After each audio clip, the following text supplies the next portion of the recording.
Brother McGovern, Pastor McGovern, asked me in November, I think it was, if I would come here and preach a revival. And I'll admit to you, I've never preached a revival series before, and the reason why is because I'm in Korea. I'm a missionary. We just do our thing, That's what we do. So I prayed about it, and I thought that the Lord had. I really believe that the Lord has led me to do a series of messages out of the Song of Solomon. And immediately when you hear that, you go, "Oh man, how's he going to do that?" It's good.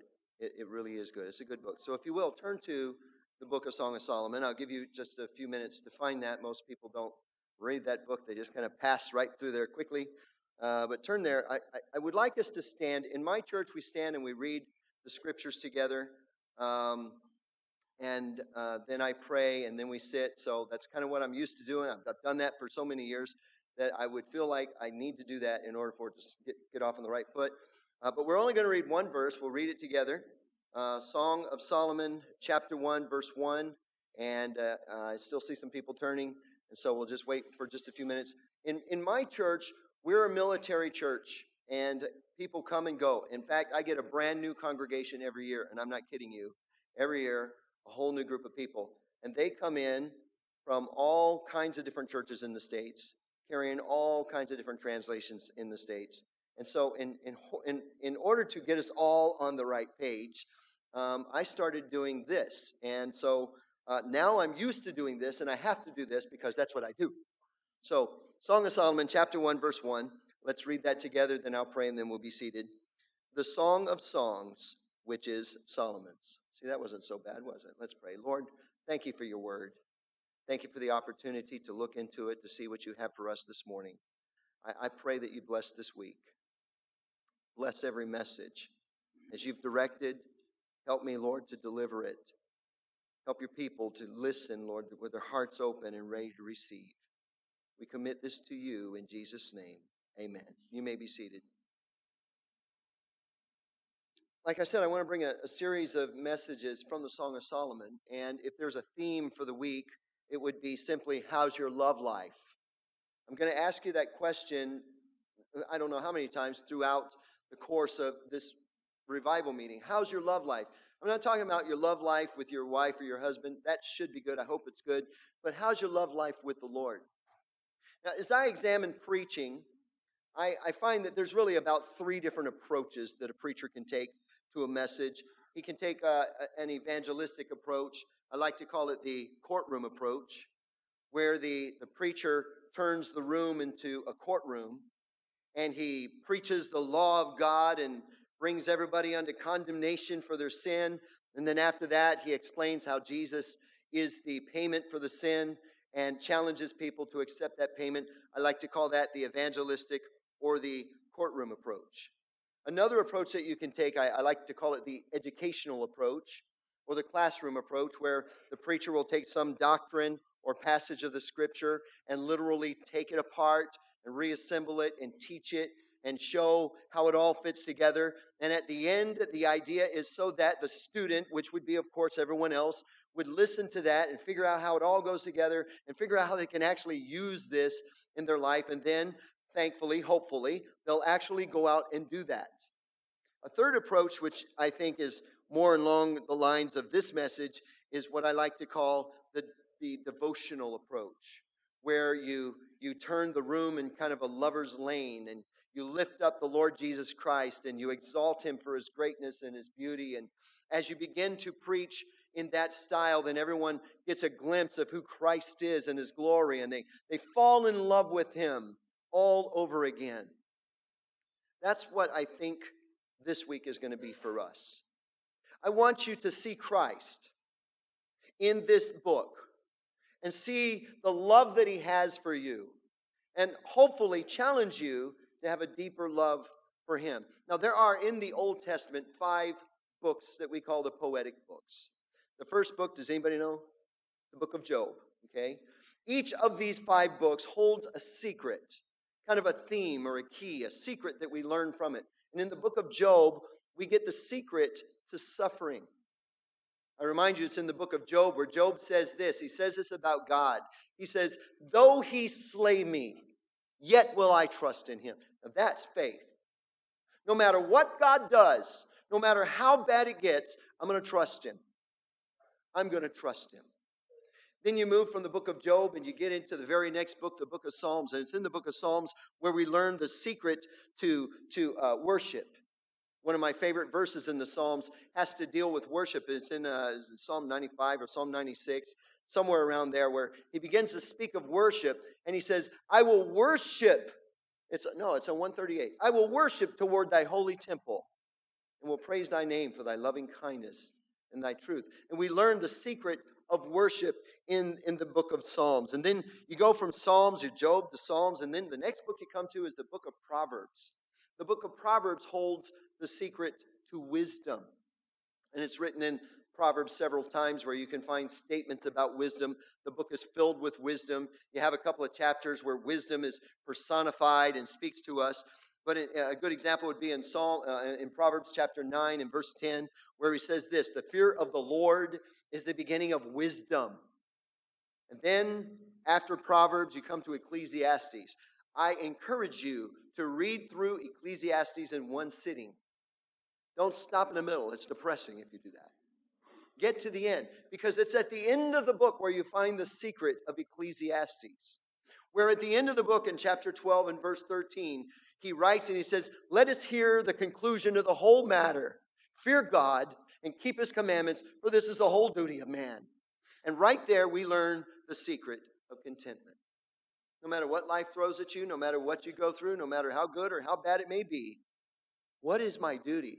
To fear God and keep his commandments, and therein to be content. And then finally, you come to this book, the Song of Solomon. And it's in the Song of Solomon where I believe we find the secret of love. True love, real love.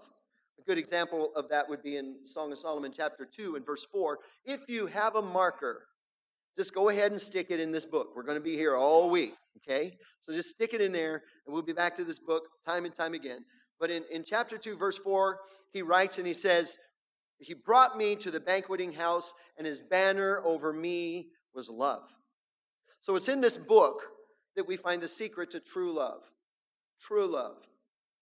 real love, true love that endures the trials of life, true love that can stand the test of time, true love, a love that sent Christ to Calvary for me. John 3:16, probably one of the most well-known verses in all the Bible. Very simple verse. For God so loved the world that he gave. Why did Jesus do what he did? Because God so loved the world. I want you to notice in the title here, we read this in chapter 1 and verse 1, and it says simply the Song of Songs, which is Solomon's. And you read that and you sat down and you thought, well, that was deep. That was good stuff. But it is good stuff. I hope you can wrap your mind around this, because this is not just a song. This is the Song of Songs. This is in God's opinion. Remember, Solomon wrote this under inspiration of the Spirit of God. So this is not just Solomon's idea. It's not just Solomon's opinion. This is God's opinion. And that makes it not an opinion. That makes it fact. And God writes here and he says, the Song of Songs.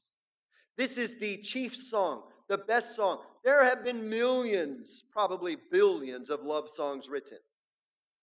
God says, this is the Song of Songs. This is number one. This is the best one. And this song is about a love between Solomon and a girl that we'll refer to as the Shulamite. I'll explain more about that in a moment. Solomon, according to 1 Kings chapter 4, Solomon wrote in his lifetime 3,000 proverbs, and he wrote 1,005 songs. I guess he got pretty good, because now he writes the Song of Songs, the greatest song ever written. What makes a song so great? Have you ever wondered what makes music so enjoyable? Because a song grabs your heart. It does something to your emotions. It pulls you. People say that, music is amoral. It's not. Music communicates. And we know that. That's why, I could take somebody, I could take my wife, for example, and I could say to her, baby, I love you. And that means something to her. She likes it. She enjoys it. She says, "Oh, thank you."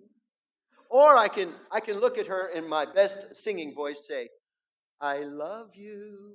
And she just melts. She's like putty in my. And guys know that. We know that. And that's why you get some dumb teenage guy that can't even play guitar. Will take a guitar and he'll go out there and throw rocks against the window until his girl comes to the window, and hopefully he's got the right room. I always wondered what would happen if Dad showed up. And he's out there with a guitar and he'll play, "The mic is not on." That's what he plays. Okay. Yeah. No. He goes, "Yeah, that was, thank you. They told me he had a sign." I thought, who told me they had a sign? I thought you was kidding. You weren't kidding. The mic is not on. Anyway, so he'll go out there and he'll play the song, hoping that somehow, because he knows that music communicates, and he wants to move her. This song is the song of songs. It goes deep. This is more deep than just the love between a man and a woman. This is a far greater song than just to talk about, all that mushy stuff. If you've ever read through it, and when you see some of that mushy stuff, it's deeper than that. Because this song paints a picture for us of the love that Christ has for his people and the love that his people are supposed to have for him. This is deep. This is not just mush. Hollywood's good at mush. That's not this. This is different. This is holy. This is God-given. This is right. Now, if you've ever read through the Song of Solomon, I know for years I read through it. As a young Christian, I read through it, and I could see things, and I was like, man, that's good. I like this, and I like that. But I couldn't really get it all together. I couldn't see how it all fits. I don't know if you ever had that problem, but I read it, and I go, who is speaking here? One time the guy's speaking, next time a girl's speaking, and then this group over here, these other ladies, whoever they are, they're speaking. It's hard to know who's speaking. Sometimes that can be confusing. Sometimes the guy's speaking, and then the girl's speaking. You go, well, what's going on here? How does this story fit together? So in my Bible college, one semester, the dean of the college, he taught a series on the Song of Solomon. He told a whole semester on this psalm, and I thought, oh, well, this will be great. My wife and I will take this course together because it's all about love. So we went together, and the first day, he blew me away. And I never looked at this book the same again. You see, it's not just about that warm, fuzzy feeling that you get, that you call love for your lady or your guy if you happen to be a lady. It's deeper than that. The key I found was, and he told me this, I didn't figure this out on my own. Somebody had to teach me because I'm dumb. And he taught me this, and he showed me this in culture. You see, back in those days when it was written in culture, when royalty got married, it was a big deal. Really big deal. And they would be at least a week long, and maybe even longer, and every day they would do something special, and they'd devote each day to some special occasion. Well, on one of those days, they would take the bride and the groom, and they would stand them up there, and then they were before all the people, and then they would have to rehearse memories of their relationship. They would have to tell about this thing or that thing or the other thing in their relationship. Now, if you've ever had to tell a story all day, at some point you kind of run out of things to say. You don't know what to say next. And that's what that group, I like to call them the choir. They weren't really a choir. But they would have a choir they had a script of certain questions that they would ask. And then they would ask a question of either the guy or the girl and get the discussion flowing again. And so that's why the book of Song of Solomon is kind of hard to put together, because it's really a gathering of memories of their relationship. But here's the thing. Once you get that key, you start moving the parts around and you kind of see the story unfold, and it is incredible. And so this sermon is that story, and it's also the key for the rest of the week. So I hope you really get a grip on this, because this is really going to be helpful to you. In the Song of Solomon, the first thing that we meet, we come to chapter 1, and with this basic understanding, we meet this woman, and she's called the Shulamite girl. If you look in chapter 1, verses 5 and 6, it says, I am black but comely, O ye daughters of Jerusalem, as the tents of Kedar, as the curtains of Solomon. Look not upon me, because I am black, because a son hath looked upon me. My mother's children were angry with me. They made me the keeper of the vineyards, but my own vineyard have I not kept. So we meet this lady, and I'll just call her the Shulamite lady. I call her that because when you get to chapter 3 and verse 13, we find in chapter 6 and verse 13, it says this. It says, Return, return, O Shulamite. And she's called the Shulamite there. And so a lot of scholars say, oh, she's a Shulamite. So that means that she is from, everyone listen carefully, she's from Shunem. She's called the Shulamite because she's from Shunem. The first time I read that, I said, that's dumb. There's a big difference between Shulam and Shunem. So when I studied Hebrew, I learned a little bit of Hebrew. I started looking at the letters, and to spell Shunem, there's this little letter, it's called a nun. It's not that big. It's in the middle of the word, which means it's even smaller than what it would be at the end of the word. So it's just kind of small. But if you spell Shulam, then you got something called a lamed, and it's big. It starts way up above the line and comes down to the line and goes over and down like that. And the scholars used to have fun with that. They'd make the lamed and turn it into a tree or draw little plants or stuff. They had a lot of fun. There's a big difference between those two words. And I said, well, she's not called a Shulamite because she's from Shunem. That doesn't fit. The words aren't related. So what is going on here? But again, when I took Hebrew, I figured it out. Shulamite. See, Hebrew is neat. Hebrew language. Does anybody here know Hebrew? Okay, in Hebrew, there's two kinds of ways of saying things. There's a masculine way and a feminine way. Words have masculine and feminine gender. Well, Shulamite is feminine. That's the feminine form of this word. Does anybody want to guess what the masculine form is? No? Okay, I'll tell you. Solomon. Solomon. She took the name of her bridegroom. Just like you and I, we're called Christians. We take the name of our Lord.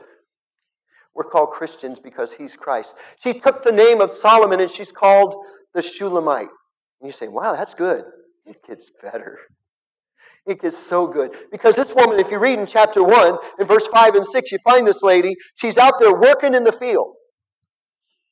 Laboring in the field. And she describes herself here. She says, I am black but comely. O ye daughters of Jerusalem, as the daughters of Jerusalem, that's the choir, right? As black as the tents of Kedar, as the curtains of Solomon. And she says this, look not upon me. Don't look at me because I'm black, because the sun hath looked upon me. She goes on to describe her family relationship a little bit later, which I'll get into in a minute. But she says she's been out in the fields, and she's been working in the fields, and the sun has burned her skin. And she describes herself that way as being black. Interestingly, she has a family. We learn in chapter 1, she's got a family. She's out in the vineyards working. And she says this about her family. She says her family, for some reason, they became angry with her. And so now she's out in the fields. She's being treated more as a servant than as a child. And she's out there mistreated by her family, out there serving in the field. And she describes herself in this way as she's a broken woman. Working almost as a slave. Despised by her own family. If you read the scriptures, you'll find it in verse 6, it says that my mother's children were angry with me. So she's got her mother at least, and she's got some siblings there at least. But she's not treated as a member of the family. She's being mistreated, and she's sent out there to slave labor in the fields. That's where she is. And it kind of reminds me of the child of God. You and I, in our lost state before we ever met Christ, we're out there in the fields of the world. Where the world and sin beat down upon us, and we were not much to look at. I don't know what kind of person you were before you got saved. I meet these people all the time, you know. They grow up in a Christian home. And thank God for that. That's a good thing. Christian parents should provide a good thing for your kids. But they grew up in a Christian home, and they share with me experiences I can't really relate to. You know, where they felt that their biggest sin in their life was talking back to their mom and dad. And I look at what I was as compared to that, and I go, wow, boy, if only that was my big one, you know? If only I didn't have some of the scars on my life that I have now. But folks, listen, I've been out there laboring in the field, and the sun and sin has been beaten down upon me. And to be honest with you, without Christ, well, I'm not much to look at. And neither are you. Without Christ, we're not much. This is her state. So she says this, don't look upon me. Don't look upon the outside. It's not very pleasing. I wouldn't want you to see what I look like. The toils of the field, the heat has robbed her of her beauty. And she says, don't look at me. Have you ever felt that way? You ever done something, maybe, child of God, if you've sinned throughout the day? I know we probably all do, but I mean, you've done something really dumb. And then you know you need to pray about it. You know you need to confess your sin. You want to go before the Lord, but you just don't want to really pray because you know. You feel so guilty and you almost just don't even want to talk to God about it. This is where she's at. And along comes the shepherd, Solomon. Now you're thinking, Solomon's a king. What's he doing out there keeping sheep? I don't know. It doesn't really tell us. But if you read Ecclesiastes chapter 1 and 2, he didn't just do shepherding. He also planted trees and made gardens. He did lots of things. This guy did lots of stuff. So I'm not amazed that he's out there keeping sheep. Maybe he just wanted to go out there and learn about sheep. I don't know. But he rides along out there and he meets this woman. He sees her. And look at verse 7 here in chapter 1, verse 7. She says this to him. He's about to go away, and I'll get to that part of the story in a moment. But she says this, tell me, O thou whom my soul lovest, where thou feedest, where thou makest thy flock to rest at noon. You see, he comes to her, and he's a young shepherd, and apparently he's seeking out pasture for his sheep when he gets there. And he meets this young lady there, the Shulamite girl, and immediately he's captivated by her. He falls in love with her. She's not much to look at, but there's something there that draws her to his heart. He falls in love with her. Now, in those days, they didn't have Facebook. They didn't have Twitter or Snapchat or any of those other things. If they wanted to remember what somebody looked like, do you know what they did? They would study their features, and they would relate their features to things around them in everyday life. And so we kind of had that, they spend some time together, they get to know each other, and they describe one another in the book. And I love these descriptions in the book.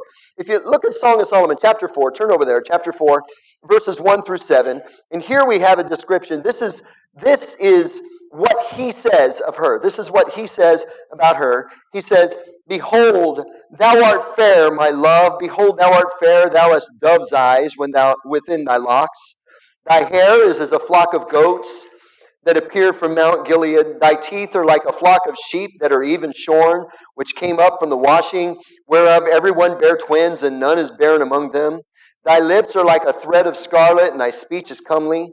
Thy temples are like a piece of pomegranate within thy locks. Thy neck is like the tower of David, builded for an armory, whereon there hang 1,000 bucklers, all shields of mighty men. Thy two breasts are like two young roes that are twins, which feed among the lilies, until the day break and the shadow flee away. I will get me to the mountain of myrrh, to the hill of frankincense. Thou art fair, my love. There is no spot in thee. This is what he says about her. And ladies, I know you're greatly impressed, right? If your boyfriend or your husband looked at you and he started talking about like this, you would look at him and you would say, really? Really? Goats? Doves? Are you serious with me? Sheep? Pomegranates? Get out of my sight. I don't want to hear that stuff. Nowadays we do it a little bit different. But in those days, a woman would hear that and she'd say, oh. And that's the way they talked back then. Well, she describes him too. Turn over to chapter 5. Notice this in verses 10 through 16. Starting in verse 10, she's describing him here. In the book, she always refers to him as my beloved. That's one of the keys to understanding who's talking, okay? She refers to him as my love. He refers to her. She refers to him. Let me just say this again. Let me start again. If you look at the verse, she calls him my beloved. I'll get it straight in a minute. She calls him my beloved. He calls her my love. Got that out. Okay. Starting in verse 10. My beloved is white and ruddy, the chief among 10,000. His head is as the most fine gold. His locks are bushy and black as a raven. His eyes are as the eyes of doves by the rivers of waters, washed in milk and fitly set. His cheeks are as a bed of spices, as sweet flowers. His lips like lilies dropping sweet-smelling myrrh. His hands are as gold rings set with the beryl. His belly is as a bright ivory overlaid with sapphires. His legs are as pillars of marble, set upon sockets of fine gold. His countenance is as Lebanon, excellent as the cedars. His mouth is most sweet. Yea, he is altogether lovely. This is my beloved, and this is my friend, O daughters of Jerusalem. Now, guys, you have to admit, that sounds a whole lot better than sheep and goats. If you look at the two descriptions, this is what something that's always fascinated me. If you look at the two descriptions, the objects that she uses to describe him are of more value than the objects that describe her. I mean, she's sheep and goats and stuff, and he's all this other great stuff, beryl and, all of that. And when you think about it, that's just like us. Christ, in his beauty, is far more valuable than we could ever think ourselves to be. He's much greater than we are. The beauty of Christ far surpasses anything that we could ever say about ourselves. Now, the time came when the shepherd has to go away. And by the way, this is all introduction. I haven't even got to the good stuff yet. Okay?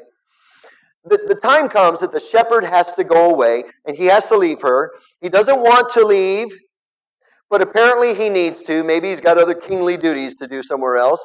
And so he tells her that he is going away, and she's heartbroken. She is filled with anxiety. And if ladies, if your husband has ever had to go away for any amount of time at all, you know how that feels. And this is the way she feels. And so she says to him, go back to chapter 1 again, and we read this earlier, but I really want you to grasp what's going on here. She says in chapter 1, in verse 7 and 8, she says this, "Tell me, O thou whom my soul loveth, where thou feedest, where thou makest thy flocks to rest at noon. For why should I be as one that turneth aside by the flocks of thy companions?"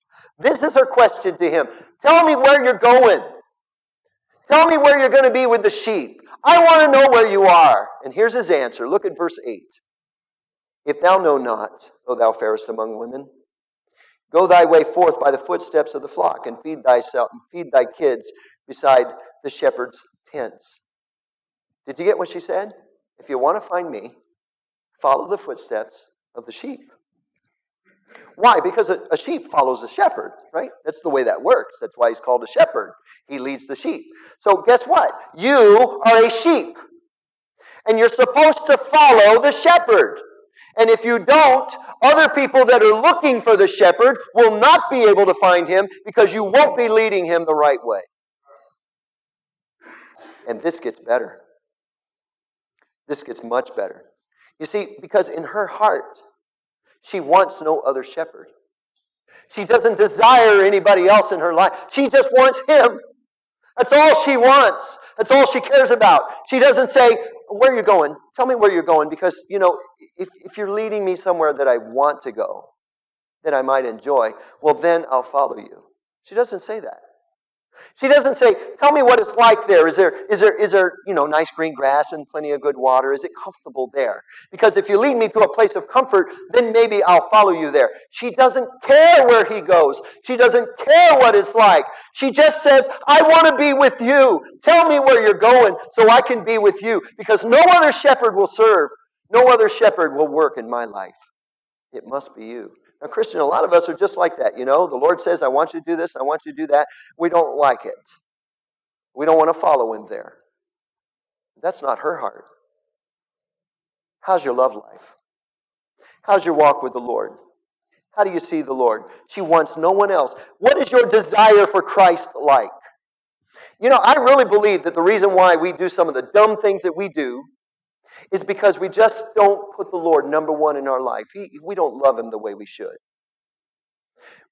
I know this. I know that this world is filled with beautiful women. I know that. But I'm not going to go running off with any one of them. I'll give you two reasons why. Number one, because I love my wife and I would never do that to her. Number two, because she'd kill me. I got two good motivating factors to stay right there. If you love somebody, you want to please them. You don't want to hurt them. If you love the Lord, you just want him. You want to be with him. You want to walk with him. You want to talk with him all the time. The psalmist says this in Psalm 42. Turn over there. Psalm 42, verses 1 and 2. I love this. I have a cup full of water on my pulpit. And I really love that. It's really helpful for me because I get dry mouth. But I heard a story about this guy that he was preaching in a Presbyterian church.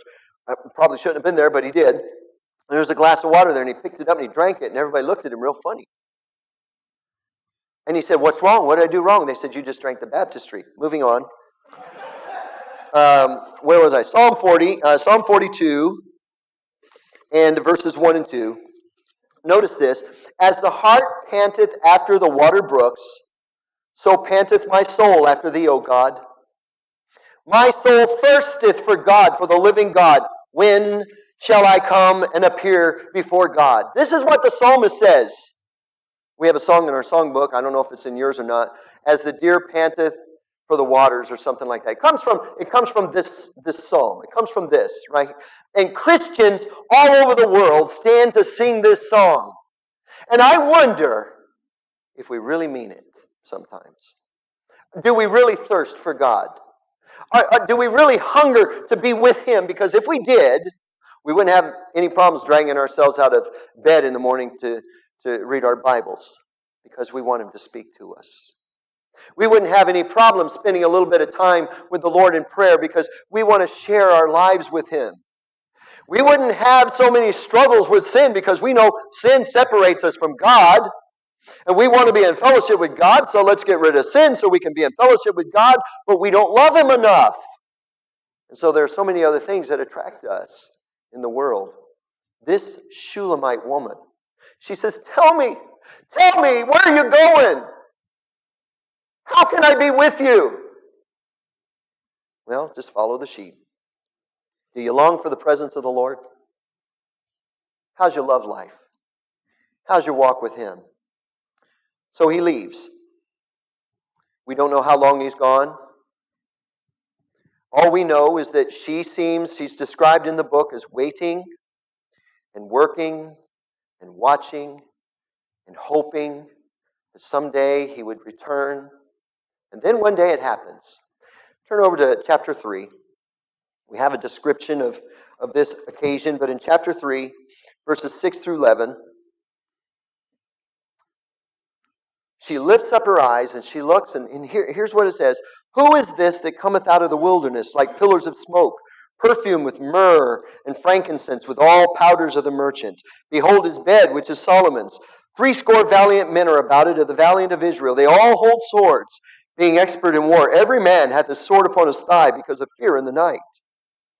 King Solomon made himself a chariot of the wood of Lebanon. He made the pillars thereof of silver, the bottom thereof of gold, the covering of it of purple, the midst thereof being paved with love for the daughters of Jerusalem. Go forth, O ye daughters of Zion, and behold King Solomon with the crown wherewith his mother crowned him in the day of his espousals and in the day of the gladness of his heart.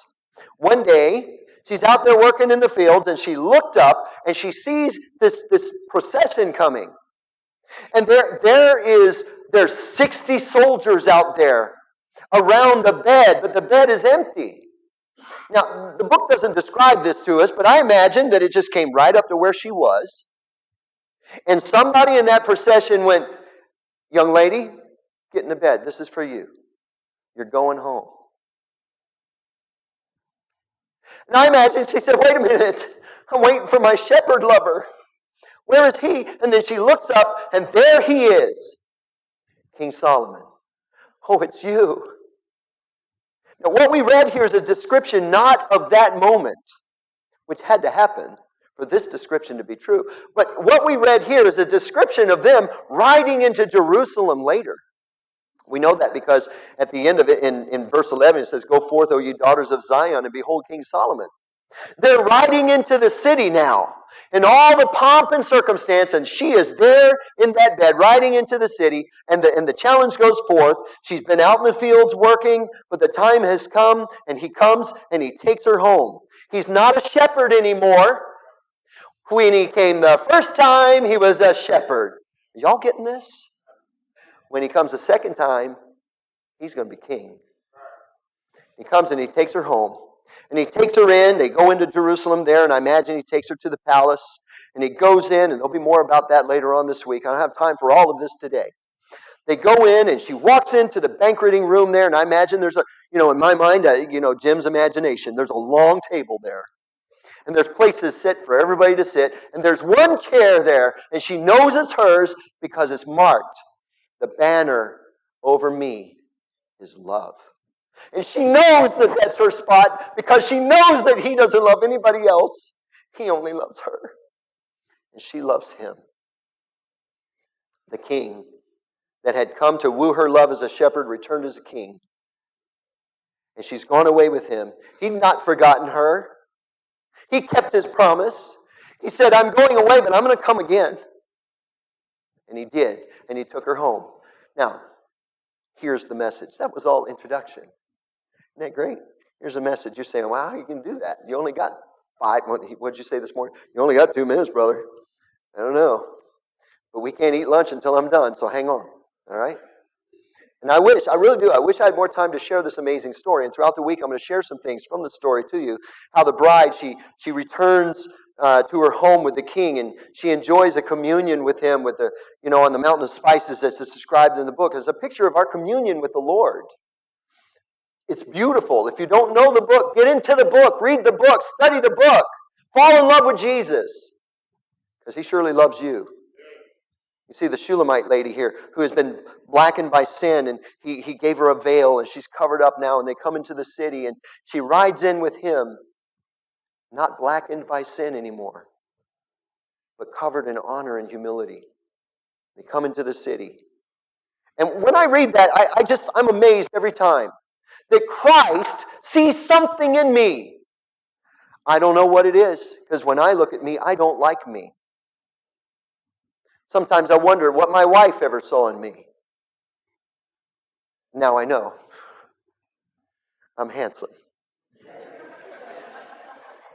But I wonder sometimes, really, as far as character is concerned, why would God love us? But he does. He sees something in me. I don't understand it, but he does. And Christ is the shepherd king. He doesn't cease to be king. When he comes, he's going to take me away. The King of glory is going to come again, and maybe I'll understand it then, but right now I'm still amazed. I'm amazed. I'm amazed that in Romans chapter 5 and verse 8, the Bible tells us that God commended his love toward us, and that while we were yet sinners, do you get that? While you were at your absolute worst, when you rejected him and you hated him, he loved you. If you're here today without Christ, you keep that in mind. You're going to go to hell in the face of God's love for you. That's not his desire for you. That's not what he wants. Christ is our King. Remember when Jesus was about to leave? He was talking to his disciples. In John chapter 13, I don't have time to turn there, but John chapter 13, he says, I'm going away.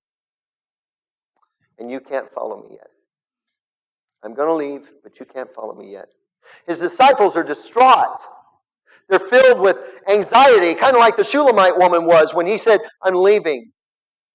They said, Lord, where are you going? He says, don't worry, I'm going to come again. And then you get to chapter 14, and he begins to really get into depth and explain that. And he explains to them that he's going to go away, but he's going to come again. And he says this. He says, if it were not so, I would have told you. I go to prepare a place for you, and I will come again and receive you unto myself, that where I am, there you may be also. And whither I go, you know, and the way, you know. They were all confused. We don't know the way. How are we going to know the way? One of the disciples actually opened his mouth and showed his intellect. He said, Lord, we have no idea where you're going. How can we know the way? And I just imagine Jesus going, man, did I choose the wrong 12 guys? These guys are dumber than a box of rocks. He looks at him and he says, have I been so long time with you? Yet hast thou not known me, Philip? I am the way. That's what Jesus said. I'm the way. I'm the truth. I'm the life. No man cometh unto the Father but by me. Jesus has made us some promises, folks. He has gone away, but he's coming again. He's promised he's going to come again. In the meantime, what are we supposed to be doing? We're supposed to be watching, and we're supposed to be working. And we're supposed to keep that love alive. Remember what Jesus says in Revelation chapter 2? He's talking to a church that was the good church, right? The church of Ephesus. They had all the doctrines straight, and they, all the guys carried King James Bibles, and all the ladies wore dresses and that kind of thing, and everything was right about the church, except for one thing. Jesus says this, nevertheless, I have somewhat against thee, because thou hast left thy first love. Oh yeah, they look like good Christians. They walked like good Christians. They carried Bibles like good Christians. They probably went on evangelistic tours with the leaders, and they probably did witnessing and door knocking and all of that stuff, and everything looked like it was just right. But in their hearts, it wasn't right. And Jesus looked right in, and He said, I've got a problem with you. You don't love me like you used to. How about it, Christian? How's your love for the Lord? I remember the day I got saved. I was sharing my testimony for Sunday school. If you missed it, you should have been in Sunday school. Every time God's house is open, you should be here. All right? Except for, like when we're not having services and I'm walking around in my stocking feet in the parson. Don't do that. Anyway, anytime the doors are open, you should be here. But this morning I was sharing some things about my testimony. And I remember the day that I was walking up the road alone in the bomb dump. And a bomb dump's a good place to get saved. You can either get saved or, you die, I guess. So I'm walking up the road. I am broken with my sin. I am heavy. I am burdened down. And I prayed the sinner's prayer. And I didn't get it from a book. And it wasn't fancy. It wasn't flowery. Because God looks at the heart. And this is what I said. I said, Lord, I've really, really, really messed up my life. And I know that I have offended you. And I want you to forgive me and do something with me because I can't. That was my sinner's prayer. In my heart, I was telling God, I'm sick of my sin. Please, can you cleanse me and make me your child? And He did. A couple of weeks go by, and I started worrying about that. I said, I wasn't in church. There was no preacher there. I don't know if I said the right words. I don't know what to do. So I went to Ron, the guy that led me to the Lord. I said, I'm not sure I'm saved. I'm not sure I did it right.